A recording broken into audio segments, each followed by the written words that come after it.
마태복음 18장 12절부터 14절까지입니다.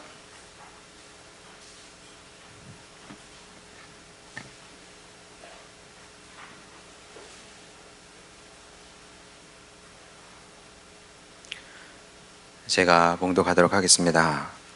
12절. 너희 생각에는 어떠하냐? 만일 어떤 사람이 양 100마리가 있는데 그 중에 하나가 길을 잃었으면 그 99마리를 산에 두고 가서 길 잃은 양을 찾지 않겠느냐? 진실로 너희에게 이르노니 만일 찾으면 길을 잃지 아니한 99마리보다 이것을 더 기뻐하리라. 이와 같이 이 작은 자 중에 하나라도 잃는 것은 하늘에 계신 너희 아버지의 뜻이 아니니라. 아멘. 우리 시대에는 윤리 시간에 철학을 배웠습니다. 지금 생각하면 좀 아쉬움이 있어요. 이 사상이라는 건 굉장히 중요한 건데 과학이 움직이는 것 같아도 세상을요, 사실은 사상이 움직이는 겁니다. 사상이 그만큼 중요한 것이어서 좀 더 많이 배웠어야 되는데 좀 아쉬움은 있지만 어쨌든 윤리 시간에 배웠습니다. 윤리 시간에 여러 철학 사조를 배웠는데 그 중에 하나가 제레미 벤담의 공리주의였죠. 공리주의, 그게 뭐였더라 싶어도 최대 다수의 최대 행복, 그러면은 그거 느낌이 오실 겁니다. 공리주의의 핵심은 뭐냐면 최대 다수의 최대 행복입니다. 그러니까 가급적이면 많은 사람이 최고의 행복을 누리게 하는 것이 바람직한 일이다. 이게 이제 공리주의 이론의 핵심이죠. 근데 사실 어떻게 생각하면 너무 당연한 얘기입니다. 이게 벤담이 주의를 붙여가지고 이론으로 만들긴 했습니다만은 사실 그 이전에도 벤담이 공리주의를 주창하기 전에도 대다수의 지도자들은 공리주의의 원칙에 의해서 원리를 상정을 하고 다스렸던 것을 보게 되죠.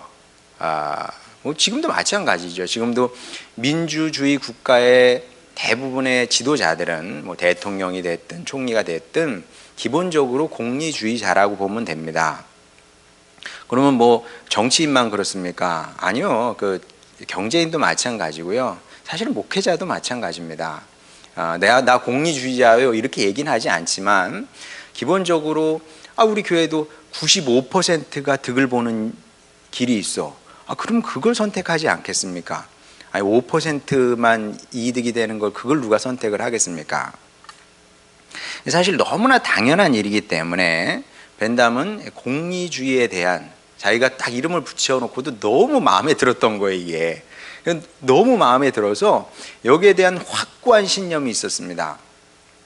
사실 근데 그리고 나서 많은 사람들이 그냥 엄청나게 십자포화를 퍼부었거든요. 이건 깡패 이론이다부터 시작을 해가지고 비난을 많이 했습니다. 비난의 요지는 간단합니다. 그래, 행복한 다수는 괜찮아. 그러면 행복할 수 없는 소수는 어떻게 되는 건데?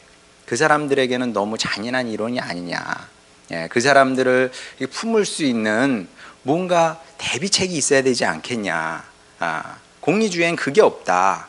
이제 이게 비난의 핵심이었는데 벤담은 똑똑한 사람이었기 때문에 이런 공리주의의 맹점을 모르지 않았습니다. 당연히 알았죠. 근데 아무리 십자포화를 퍼부으면서 비판을 하고 비난을 해도 눈 깜짝 하나 하지 않았습니다. 그러면서 벤담이 뭐라 그러냐면 무슨 얘기인지는 알겠는데 비난을 하거든 비판이 됐든 간에 비난이든 비판이 됐든 간에 내 이론을 공격하려면 일단 더 나은 대안을 제시를 하라고. 그런 이론이 있으면 내 기꺼이 공리주의를 버리고 그리고 그 이론을 선택을 하겠다고 이렇게 얘기를 했습니다. 그러면 어떤 이론가가 어떤 사상가가 벤담의 마음에 드는 또 다른 대안 이론을 제시할 수 있었을까요? 없었을까요? 당연히 없었습니다. 이런저런 이론이 있었지만 벤담이 볼 때는 공리주의만 못한 거죠. 근데 사실 맞아요. 누가 봐도 공리주의가 가장 근사한 이론인 것만은 분명합니다. 아니, 더 많은 사람을 행복하게 하겠다는데 누가 여기에 대해서 이론을 제시하겠습니까? 아마 하나님도 공리주의를 나쁜 이론이라고 하지 않으실 겁니다. 왜? 상식적으로 맞으니까. 하나님도 상식이 있는 분이거든요. 하나님도 상식적인 분입니다. 그러면 상식을 거스르는 또 다른 대안이 없잖아요. 공리주의는 옳은 겁니다. 예, 그것을 틀렸다고 할 사람은 아무도 없어요, 사실은. 물론 좀 맹점은 있을 수 있지만 그렇다고 해서 그걸 버려요? 그건 어리석은 짓이죠. 자, 그런데 본문에서 예수님은 이런 상식에 반하는 말씀을 또다시 하십니다. 예수님은 참 그래서 좀 어려운 부분이 있어요. 끝까지 상식적이면 좋으실 텐데 상식적이시다가도 어느 순간에 상식에 반하는 말씀을 하신다는 거죠. 오늘 본문 말씀은 사실은 공리주의 원칙에 배치되고 우리의 경험에도 맞지 않는 말씀입니다. 그래서 본문 말씀도 사실은 그렇게 이해하기 쉬운 말씀은 아닙니다. 예수님께서 그래서 공격을 많이 받으셨거든요. 어렵다. 요한복음 6장에도 보면 예수님을 따라다니던 사람들이 어느 순간 이런 얘기를 하기 시작합니다. 어렵다. 이걸 누가 이해를 하겠냐. 근데 이 말씀도 사실 어려운 말씀입니다. 근데 모르긴 해도 여러분은 이 말씀을 읽으면서 굉장히 어렵네 이런 생각은 안 하셨을 거예요. 오히려 은혜를 받으면 받았지 어렵다고는 생각은 안 하셨을 겁니다. 자, 근데 왜 어렵다고 생각을 안 하셨냐 하면 익숙하기 때문에 그렇습니다. 그 화학자들이 뭐 물질에 대한 연구를 많이 하지 않습니까? 근데 그 무수한 물질 중에서 압도적으로 특별하고 이상한 물질이 물이래요. 근데 우리는 한 번도 그렇게 생각하지 않잖아요. 아니, 글쎄, 뭐 다른 물질도 많잖아요. 무슨 기름부터 시작해가지고 뭐 많이 있는데 액체라고 할 수 있는 게 많이 있는 건데, 근데 그런 것들은 화학적으로 보면은 그런 것들이 오히려 정상이고 물은 이상한 물질이랍니다. 예. 마찬가지로, 근데 이제 왜 물이 우리에게는 이상하지 않게 느껴지냐 하면은 익숙하니까 항상 보는 것이기 때문에 이상하지 않은 겁니다. 마찬가지로 오늘 본문 말씀도 이게 이상하게 들리지 않는 이유는 일단 너무 익숙한 거죠. 많이 들었어요. 설교도 많이 들었고 많이 읽었고 그 다음에 성화도 얼마나 이게 많이 그려졌습니까? 그래서 너무나 익숙하기 때문에 이 말씀을 읽을 때 이상하다 생각하지 않는다는 거죠. 근데 여러분 이 말씀을 조금만 깊이 많이 깊이 생각할 필요도 없어요. 조금만 깊이 생각해봐도 이거 이상한데 생각이 바로 들게 되어 있습니다. 자, 왜냐하면 2000년 전이거든요. 자, 2000년 전 이때만 해도 모든 목축업은 방목이었습니다. 물론 예외적으로 내가 소 몇 마리 키워, 양 몇 마리 키워 이러면 뭐 집안에서 키울 수도 있어요. 근데 그게 아니거든요. 뭐 기본적으로 100마리, 200마리, 300마리 이렇게 키우는데 방목이 아니면 뭐 어떻게 키웁니까? 이제 흔히 인클로저라고 그러죠. 이렇게 울타리를 둘러서 울타리를 세워가지고 그 울타리 안에서 그 목축을 하는 걸 그 인클로저 방식이라고 그러는데, 그 인클로저 방식이 생겨난 것은 한참 후대입니다. 이때는 예수님 시대는 뭐 거의 100% 방목으로 양을 키웠다. 방목으로 뭐 소를 키우고 다 목축을 했다. 이렇게 생각하면 틀리지 않습니다. 자, 그러면 여러분이 이제 타임머신을 타고 예수님 시대 저 이스라엘로 갔다고 여러분 한번 가정을 해보겠습니다. 그러니까 여러분이 목자가 됐다고 한번 생각을 해보세요. 여러분이 100마리 양을 방목을 하고 있습니다. 근데 새벽에 잠깐 눈을 붙였다가 눈을 딱 떠봤어요. 잠은 자야 되니까. 딱 떠서 이제 제일 먼저 하는 게 항상 수를 세는 거 아니에요. 여러분이 마치 통장에 돈이 얼마 있나 세보는 것처럼 그게 동일한 겁니다. 세보겠죠. 하나, 둘, 셋, 넷, 다섯, 여섯. 99마리? 이상하다. 다시 세봅니다. 99마리네? 한 마리가 어디 갔어요. 예, 잠깐 눈을 붙였는데 한 마리가 어디 간 겁니다. 자, 그러면 사꾼 목자가 아닌 다음에는 굉장히 마음이 아프고 쓰린 겁니다. 여러분 그 마음 모를 거예요. 저는 압니다. 제가 한번 말씀드렸던 것 같은데, 저희 집에서 그 아버지께서 그 농사가 너무 힘드니까 그러면은 그 비육소를 한번 키워볼까 했다가 망하셨거든요. 근데 망한 게 뭐 여러 가지 이유가 있습니다만 경험이 없어서 그 당시에 소 한 마리 가격도 제가 기억을 해요. 얼마나 마음이 안 좋았으면 95만 원. 그때가 언제예요? 90년대 후반이었으니까 엄청 비싼 거죠. 95만 원. 예, 와서 일주일이나 됐나? 폐렴으로, 아니 폐렴으로 죽더라고요. 예, 한 마리도 아니고 몇 마리가 죽었어요. 예, 그러면 마음이 찢어지죠. 이게 이제 정상적인 그 목자의 목동의 마음인 겁니다. 그게.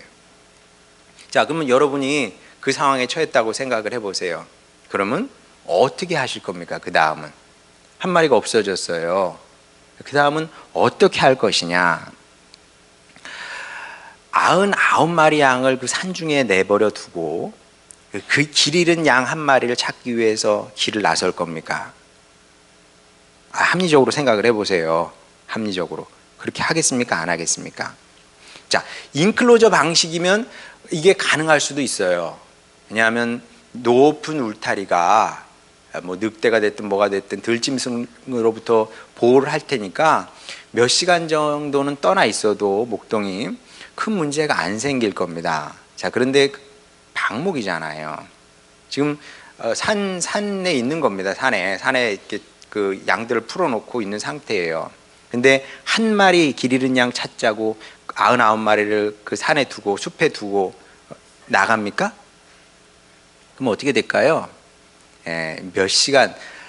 여러분 들짐승이 진짜 무서운 게 늑대 한 마리만 나타나서 그냥 뭐 양떼 공격하게 두잖아요. 금방 다 죽어버립니다. 무시무시해요. 진짜 무시무시합니다. 그럼 진짜 뭐 1시간 안에 그냥 99마리 다 잃게 되는 거죠. 이걸 알아요, 몰라요, 사람들이? 목동이 압니까, 모릅니까? 그냥 알거든요. 방목에서는 그렇게 하면 안 되는 겁니다. 그냥 99마리를 읽는 길인 거죠. 자, 이게 이제 충분히 예상 가능한 일이기 때문에 정상적인 목동이라면 마음은 아파요. 한 마리 나갔잖아요. 마음은 아프지만 포기하는 게 옳은 겁니다. 그게 지혜로운 거예요. 그게 상식적인 거고 현실적인 것이기도 하고요. 그리고 이게 공리주의의 원칙에 맞기도 하는 겁니다. 버려야 돼요. 버려야 돼. 길 잃은 한 마리 양은 취책임이지 뭐 내가 나가라 그랬나? 버리는 것이 맞다. 자, 그런데 예수님께서 뭐라고 말씀하시는지 우리 12절 보겠습니다. 너희 생각에는 어떠하냐? 만일 어떤 사람이 양 100마리가 있는데 그 중에 하나가 길을 잃었으면 그 99마리를 산에 두고 가서 길 잃은 양을 찾지 않겠느냐? 여기서 사람들이 그럼요, 그러지 않았습니다. 물론 예수님의 제자들은 그 어부였기 때문에 아니 어부라도 이 정도 상식은 있지 않겠어요? 거기서 고개를 주워기면서 그 맞는 말씀하시네, 이럴 사람은 거의 없었다고 저는 봅니다. 왜냐하면 비상식적인 논리이고 어리석은 논리이기 때문에 그렇죠. 자, 그런데 이게 전부가 아니죠. 이 비유를 누가복음에서는 조금 다르게 이제 기록하고 있습니다. 한번 넘겨주세요. 누가복음 15장 4절 6절. 너희 중에 어떤 사람이 양 100마리가 있는데 그 중에 하나를 잃으면 99마리를 들에 두고 그 잃은 것을 찾아내기까지 찾아다니지 아니하겠느냐? 또 찾아낸즉 즐거워 어깨에 메고 집에 와서 그 벗과 이웃을 불러 모으고 말하되 나와 함께 즐기자, 나의 잃은 양을 찾아내었노라 하리라. 길 잃은 양을 찾았으니까 이제 잔치를 벌이겠다는 건데 뭐 여러분 아시는지 모르겠습니다만은 예수님 시대에 잔치에서 꼭 필요한 게 뭐였을까요? 양고기. 어떤 양을 잡으시겠다는 건지, 죽었다 살아 돌아온 그 양을 잡으시겠다는 건지, 요렇게 질문하는 아주 맹랑한 신학생들도 간혹 있습니다. 많지는 않아요. 교수님, 어떤 양을, 잔치를 하려면 양고기가 필요할 텐데 어떤 양을 잡을까요? 좋은 질문이야. 예. 앞뒤가 안 맞아요. 주님의 말씀, 이게 지금 여러모로 앞뒤가 맞지 않습니다. 자, 그러면 이 말씀을 우리가 어떻게 받아들여야 되느냐?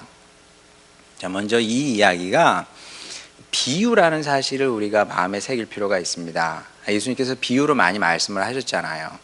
비유는 액면 그대로 받아들이면 안 되는 겁니다. 비유를 이해하기 위해서는 말하는 사람의, 비유를 이야기하는 사람의 의도를 잘 파악을 해야 되는 겁니다. 뭐 비근한 예로 누가 여러분의 자녀를 보고, 여러분의 딸을 보고서 아유, 아기 얼굴이 사과 같아요, 어쩜 사과 같으네, 이렇게 얘기를 했다고 한번 생각을 해보겠습니다. 여러분 어떻게 반응하시겠습니까? 사과 같대요. 그러면 그렇게 반응할 수도 있겠죠. 액면 그대로 받아들이게 되면, 뭐 사과?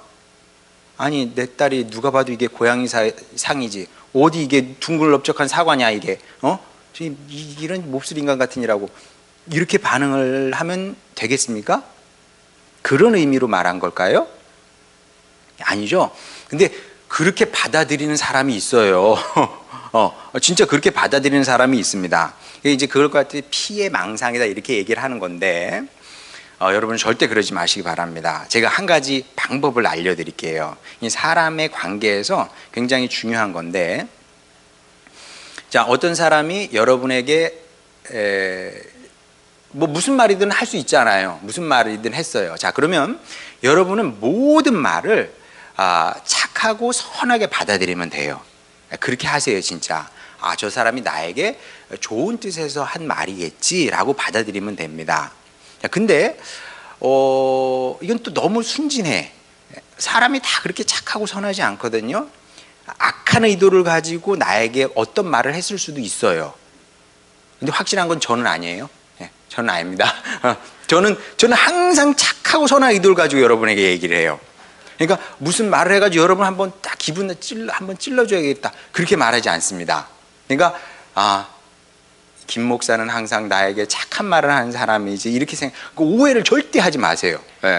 근데 세상 사람이 다 저처럼 착하지 않다. 악한 사람도 있어요. 그래서 여러분을 기분 나쁘게 하기 위해서 말을 했을 수 있습니다. 느껴지죠. 자, 그런 경우에는 어떻게 해야 될까요? 자, 그런 때는 이렇게 하시면 됩니다. 자, 하나님께서 우리에게 말이라는 엄청난 능력을 주신 거예요. 자, 그러면 그 말을 가지고 우리는 사람을 행복하게 하고 힘을 주고 용기를 주고 축복하라고 말씀을 주신 거죠. 말의 능력을 주신 겁니다. 자, 그러면 우리는 그렇게 쓰면 돼요.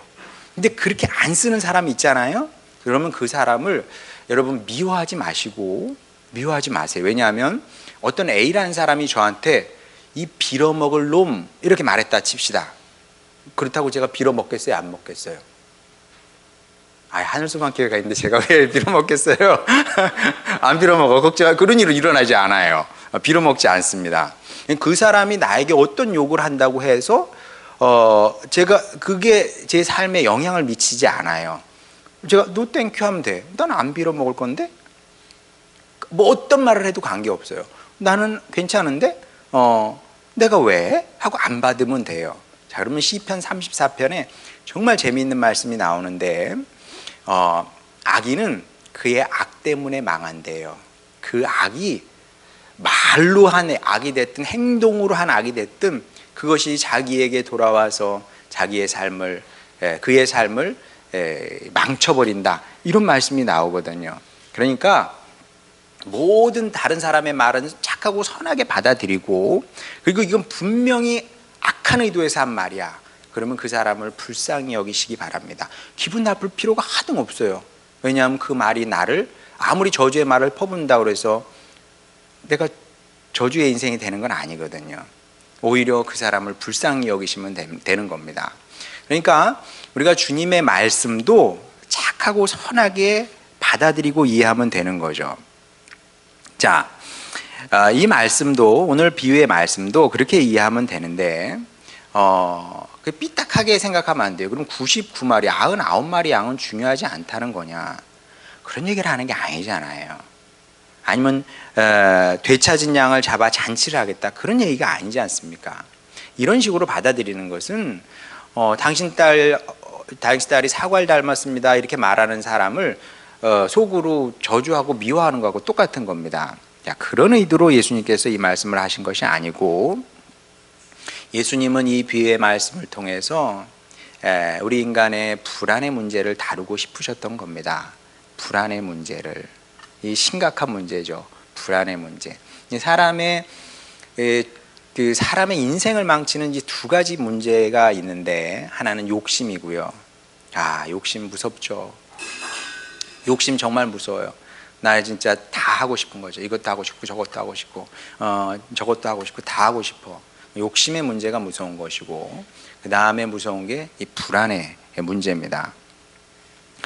그래서 근원적인 문제죠. 이건 뿌리 뽑을 수 있는 것도 아니고, 그리고 뭐 특정한 사람만 갖고 있는 문제가 아니고 근원적인 문제이기 때문에 모든 사람이 갖고 있는, 공통적으로 갖고 있는 그런 문제입니다. 자, 그리고 이거는 뭐 성경에만 나오는 게 아니고요. 너무 보편적이기 때문에 뭐 생각 있는 사람은 다 이런 얘기를 했습니다. 키에르케고르도 이런 얘기를 했고, 또 하이데거도 이런 얘기를 했고, 가장 똑똑한 사람들 아닙니까? 인간의 실존 문제를 다루고 연구한 사람들, 그 문제를 깊이 파고든 사람들, 공통적으로 뭐라 그래요? 인간 본유의 문제는 불안의 문제다. 그래서 불안은 사람을 죽음에 이르게 하는 병이다, 이렇게 얘기한 거 아닙니까? 자, 그러면 도대체 우리는 무엇 때문에 그렇게 불안하냐? 여러분은 무엇 때문에 그렇게 불안합니까? 뭐 여기에 대한 이유는 뭐 굉장히 다양한데, 사회적 낙오자가 되는 것 때문에 불안하고요. 나만 뒤처질까, 이 불안 큽니다. 또 실패한 인생이 될지 모른다는 불안 굉장히 크죠. 나 아무래도 실패할 것 같아. 또 행복한 다수에서 떨어져 나와서 나 불행하게 살 것 같아, 이런 불안도 있고요. 또 버림받을지 모른다는 불안감, 이런 것도 큽니다. 하나님께 버림받으면 어떡할까, 사람이 나 버리면 어떡할까, 이런 불안도 굉장히 크죠.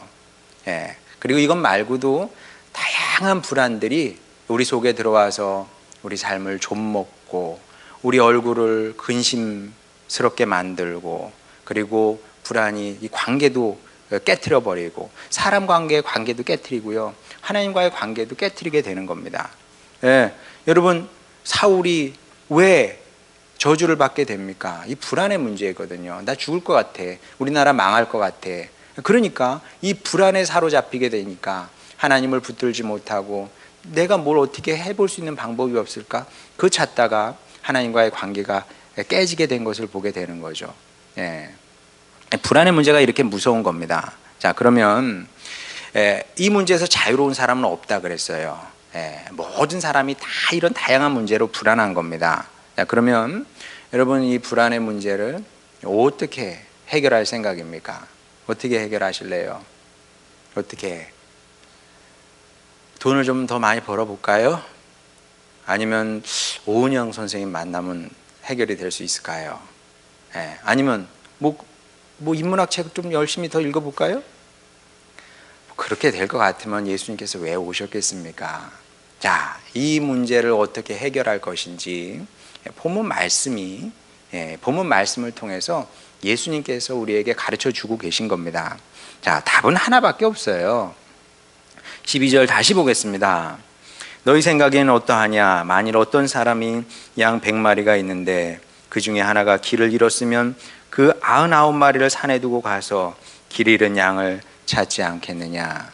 자, 이거는 사실 예수님께서 이렇게 물어보시는 게 아니고요, 예수님의 굳은 당신의 결의인 겁니다. 어떤 결의냐?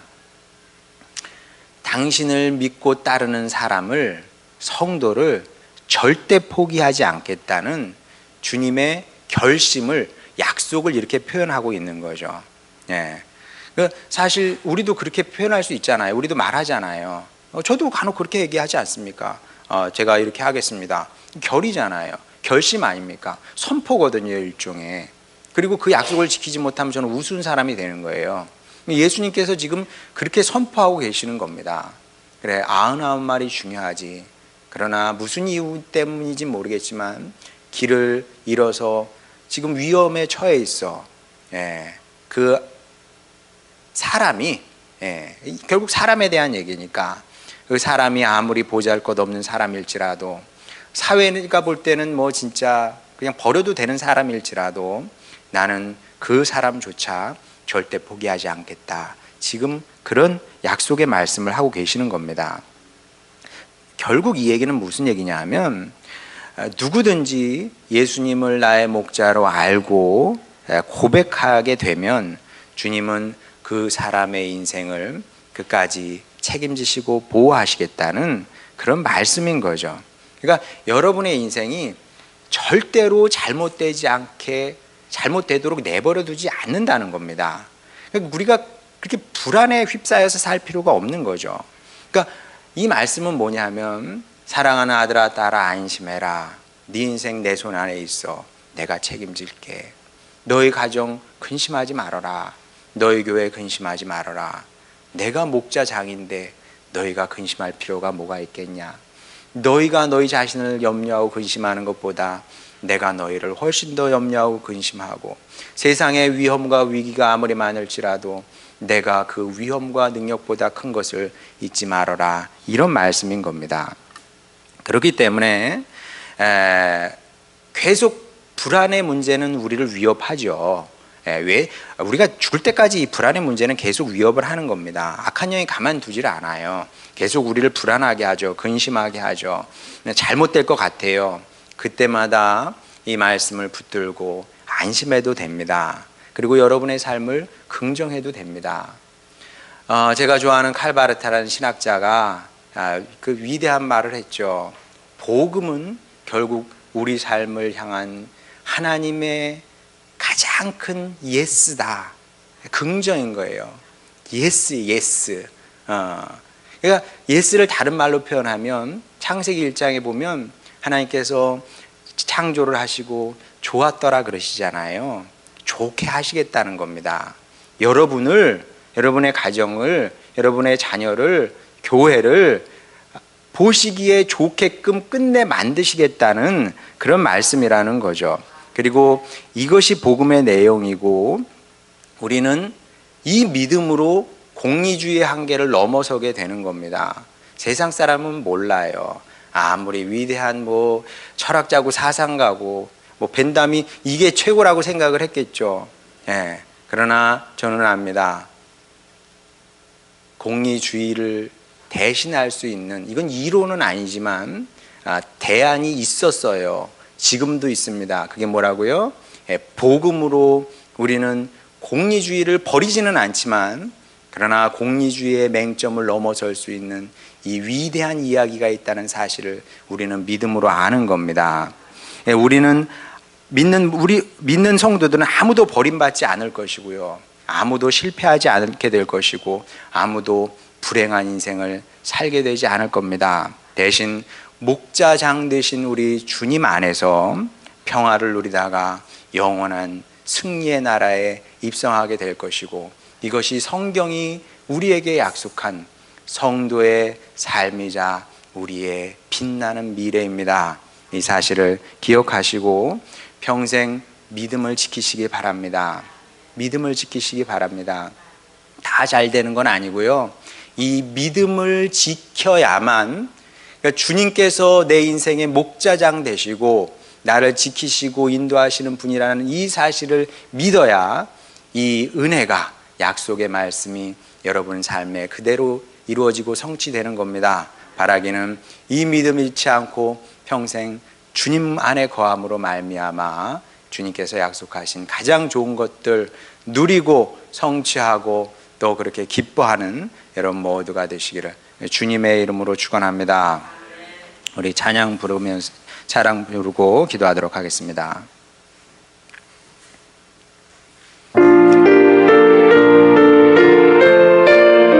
우리에게 향하신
우리는 주님이 우리 같은 줄 알아요.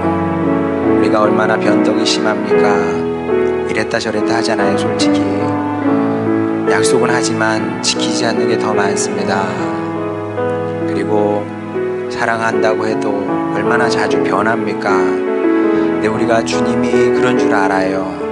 그렇지 않습니다. 성경은 여호와의 인자심이 크고 크도다 말씀을 하시는데, 구약에서 인자라는 말을 풀어쓰게 되면 변치 않는 사랑입니다. 변할 수 없는 사랑이고요, 끊임없이 지속되는 사랑을 말한 겁니다. 최고의 사랑을 말하는 거죠. 여러분을 향한 주님의 사랑이 그런 겁니다. 그래서 그 사랑이 이기게 하는 것이고, 그 사랑으로 우리가 살게 되는 거죠. 우리에게 필요한 것은 뭐 다른 게 아니고요, 이 사실을 믿고 받아들이는 겁니다. 그리고 다른 데 가서 구걸하며 살지 않는 거예요. 네, 어디다 여러분 구걸하십니까? 무엇이 여러분의 삶을 복되게 할 수 있을 것 같고 책임질 수 있을 것 같습니까? 무엇이? 그래서 우리가 회개도 필요한 거죠. 왜? 자꾸 우리가 단데 기웃거리거든요. 우리 어렸을 때 그걸 치골이라 그랬습니다. 다른 애 먹고 있는 거 가서 그거 좀 얻어 먹을까, 그런 거죠. 그렇게 살지 않겠다고 우리가 결심했으면 좋겠습니다. 하나님의 자녀는 멋있어야 됩니다. 주님께서 저를 살게 하실 겁니다. 주님의 사랑이 저를 살게 할 겁니다. 주님, 이 믿음으로 저는 살겠습니다. 주여, 그리하여 주님께서 실패할 수 없는 인생, 또 망할 수 없는 인생, 그리고 끝내 승리하는 인생으로 주여 저를 만드시고 주님께 영광 돌리게 하여 주시옵소서. 이런 기도 제목을 가지고 우리 주님께 간절한 마음으로 기도하도록 하겠습니다. 기도하시겠습니다. 우리를 사랑하시는 아버지 하나님, 주여, 주님께서 우리의 목자장 되십니다. 아버지 하나님, 주님께서 우리가 사는 길을 알고 계십니다.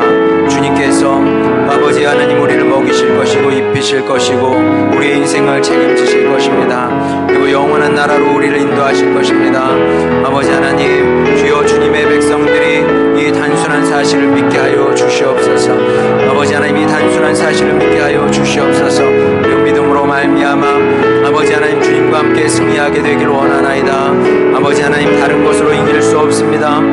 것은 우리를 행복하게 할 수 없습니다. 다른 것은 우리의 마음에 평안을 줄 수 없습니다. 기쁨을 줄 수도 없습니다. 아버지 하나님, 의미의 삶을 살게도 하지 못합니다. 그러나 우리 주님 안에 거함에, 주님을 따라가매, 또 주님을 믿고 주님을 의지하매 주님께서 우리에게 가장 좋은 것을 주신다고 말씀하셨습니다.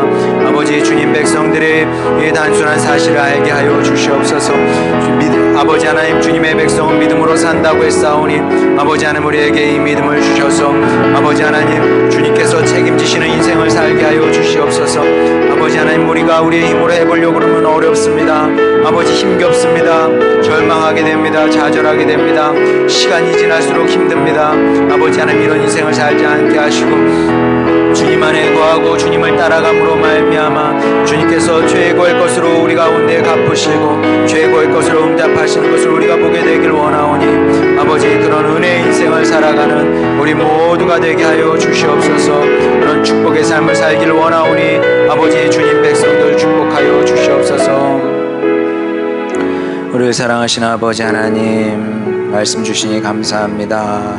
이제 우리 마음의 모든 불안을 주님 앞에 다 내려놓게 하시고 보호하시는 주님, 인도하시는 주님으로 인해서 평안을 누리며 기뻐하며 감사하는 저희 모두가 되게 하여 주시옵소서. 그렇게 주님과 함께 이기길 원하오니 그런 축복된 하늘소망교회 성도들 되게 하여 주시옵소서. 예수님의 이름으로 기도드렸습니다. 아멘.